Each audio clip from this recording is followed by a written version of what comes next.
ಪರಪ್ಪನ ಅಗ್ರಹಾರದಲ್ಲಿ ಪ್ರಜ್ವಲ್ ರೇವಣ್ಣ ಸಿಕ್ಬಿದ್ದಿದ್ದಾರೆ. ಅಪರಾಧಿ ಪ್ರಜ್ವಲ್ ರೇವಣ್ಣ ಬ್ಯಾರಕ್ನಲ್ಲಿ ಫೋನ್ ಪತ್ತೆಯಾಗಿದೆ ರೀ. This is the news blast. ಬಟ್ಟೆಯೊಳಗೆ ಮೊಬೈಲ್ ಬಚ್ಚಿಟ್ಟಿದ್ದಂತೆ ಪ್ರಜ್ವಲ್ ರೇವಣ್ಣ. ನೋಡಿ, ಅವ್ರ ಮೇಲೆ ಗೌರವ ಕೂಡ ಮೊದಲೇ ಹೋಗಿರುತ್ತೆ, ಮತ್ತಷ್ಟು ಗೌರವವನ್ನು ಕಳೆದುಕೊಳ್ತಾ ಇದ್ದಾರೆ. ಪರಪ್ಪನ ಅಗ್ರಹಾರದಲ್ಲಿ ದಿಢೀರ್ ಶೋಧ ನಡೆಸಲಾಗಿದೆ. ಸಿಸಿಬಿ ಟೀಮ್ನಿಂದ ಸಜಾ ಕೈದಿಯಾಗಿರುವ ಪ್ರಜ್ವಲ್ ಬ್ಯಾರಕ್ನಲ್ಲಿ ಫೋನ್ ಪತ್ತೆಯಾಗಿದೆ.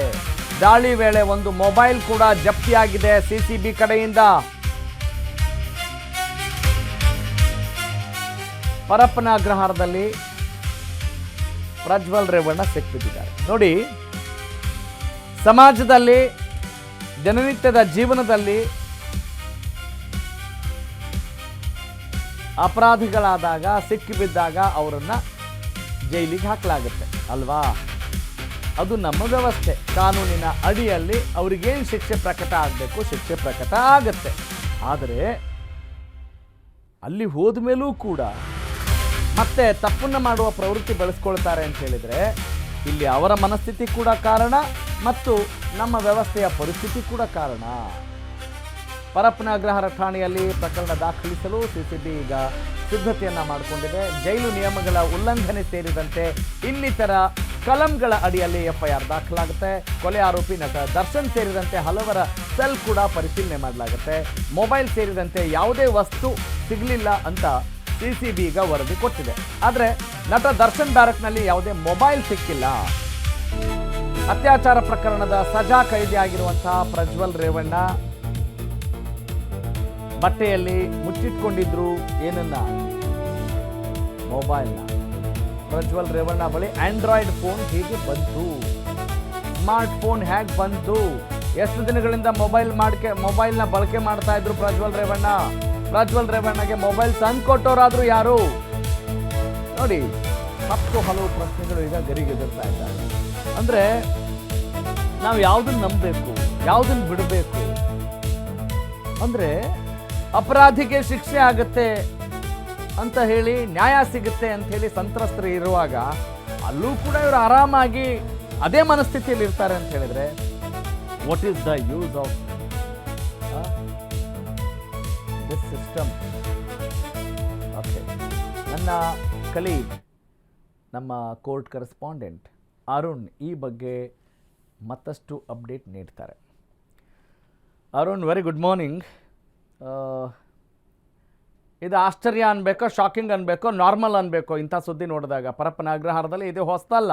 ಆದರೆ how do you look into it being a crime journalist?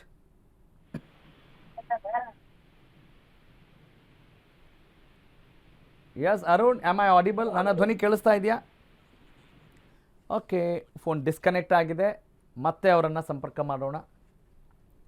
ನೋಡಿ, ಇದು ಎಲ್ಲರೂ ಯೋಚನೆ ಮಾಡಬೇಕಾದಂಥ ಒಂದು ಸುದ್ದಿ ಅಂತ ನಾನು ಭಾವಿಸ್ತೀನಿ.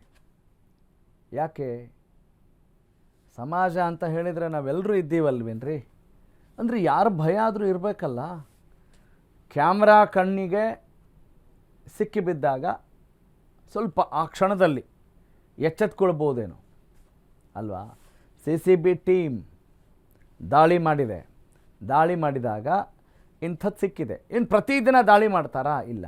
ಅಂದರೆ ಜೈಲಿನಲ್ಲಿ ಎಂಥ ವ್ಯವಸ್ಥೆ ಇದೆ? ಈ ಮುಂಚೆ ಡಿ ರೂಪಾ ಅವರು ಕೂಡ ಇಲ್ಲಿ ಯಾವ ರೀತಿ ಅಕ್ರಮ ಎಸಗಲಾಗುತ್ತೆ, ಯಾವ ರೀತಿ ಇಲ್ಲಿ ಕೈದಿಗಳಿಗೆ ಸ್ವೇಚ್ಛೆಯಾಗಿ ಬದುಕಲಿಕ್ಕೆ ಅವಕಾಶ ಆಗುತ್ತೆ ಅನ್ನೋದ್ರ ಬಗ್ಗೆ ಗಮನಕ್ಕೆ ತಂದಿದ್ರು ಅಲ್ವೇ? ತದನಂತರ ಏನೆಲ್ಲ ಬೆಳವಣಿಗೆಗಳಾದವು ಅನ್ನೋದು ನಿಮಗೆ ಗೊತ್ತಿದೆ. ಯಾರೇ ಇರಲಿ ರೀ, ಅಲ್ಲಿ ಇರುವಂಥವ್ರು ಸ್ವಲ್ಪ ದುಡ್ಡಿರೋರು, ಹೈ ಪ್ರೊಫೈಲ್ ಇದ್ದಾರೆ, ವಿ ಐ ಪಿಗಳಿದ್ದಾರೆ ಅಂತ ಹೇಳಿದಾಗ ಈಗ ಯಾವ ವಿ ಐ ಪಿ ರೀ ಅವರು ಅಲ್ವಾ? ಎಸ್, ನನ್ನ ಕಲೀಗ್, ನಮ್ಮ ಕೋರ್ಟ್ ಕರೆಸ್ಪಾಂಡೆಂಟ್ ಅರುಣ್ ಕುಮಾರ್ ಈಗ ಜಾಯ್ನ್ ಆಗಿದ್ದಾರೆ, ಕನೆಕ್ಟ್ ಆಗಿದ್ದಾರೆ. Very good morning Arun. Yes, morning. Arun, am I audible? ನನ್ನ ಧ್ವನಿ ಕೇಳಿಸ್ತಾ ಇದೆಯಲ್ಲ? ಓಕೆ, ಬಹುಶಃ ಸಿಗ್ನಲ್ ಇಶ್ಯೂ ಇದೆ ಅಂತ ಅನಿಸುತ್ತೆ, ನೆಟ್ವರ್ಕ್ ಪ್ರಾಬ್ಲಮ್ ಇದೆ ಅಂತ ಅನಿಸುತ್ತೆ. Okay, this is the news blast summary. ನೋಡಿ, ಸಿಸಿಬಿ ದಾಳಿ ಮಾಡುತ್ತೆ. ಆ ದಾಳಿ ಮಾಡಿದಾಗ ಪ್ರಜ್ವಲ್ ರೇವಣ್ಣ ಅವರ ಬ್ಯಾರಕ್ನಲ್ಲಿ ಅವರಿದ್ದಂಥ ಸೆಲ್ನಲ್ಲಿ ಮೊಬೈಲ್ ಸಿಗುತ್ತೆ. ಎಂಥ ಮೊಬೈಲು? ಆ್ಯಂಡ್ರಾಯ್ಡ್ ಮೊಬೈಲ್ ಸಿಗುತ್ತೆ. ಆ್ಯಂಡ್ರಾಯ್ಡ್ ಅಂದರೆ ನಿಮಗೆ ಗೊತ್ತಿದೆ, ಸ್ಮಾರ್ಟ್ಫೋನ್ ಅಲ್ವಾ? ಹೀಗಿದೆ ಅಂದರೆ ಆ ಮೊಬೈಲ್ ಹ್ಯಾಕ್ ಸಿಕ್ತವ್ರಿಗೆ ಯಾರ ಜೊತೆ ಮಾತನಾಡಿದ್ದಾರೆ, ಏನು ಮಾಡ್ತಿದ್ದಾರೆ. ಸಿನಿಮಾಗಳಲ್ಲಿ ನಾವು ನೋಡ್ತಾ ಇರ್ತೀವಲ್ಲ, ಜೈಲಲ್ಲೇ ಇದ್ಕೊಂಡು ಅವರಿಗೆ ಬೇಕಾದಂಥ ಎಲ್ಲ ಫೆಸಿಲಿಟೀಸ್ ಸಿಗುತ್ತೆ, ಅಲ್ಲಿದ್ಕೊಂಡೇ ಸಮಾಜದಲ್ಲಿ ಅವ್ರಿಗೆ ಬೇಕಾದಂಥ ಕುಕೃತ್ಯಗಳನ್ನು ಕೂಡ ಮಾಡೋರು ಇರ್ತಾರೆ. ಹೀಗಿದೆ. ಸೊ ನೆಕ್ಸ್ಟ್ ಬುಲೆಟಿನಲ್ಲಿ ಇದ್ರ ಬಗ್ಗೆ ಮತ್ತಷ್ಟು ಅಪ್ಡೇಟ್ನ ನಾವು ನಿಮ್ಮ ಮುಂದೆ ಇಡ್ತೀವಿ.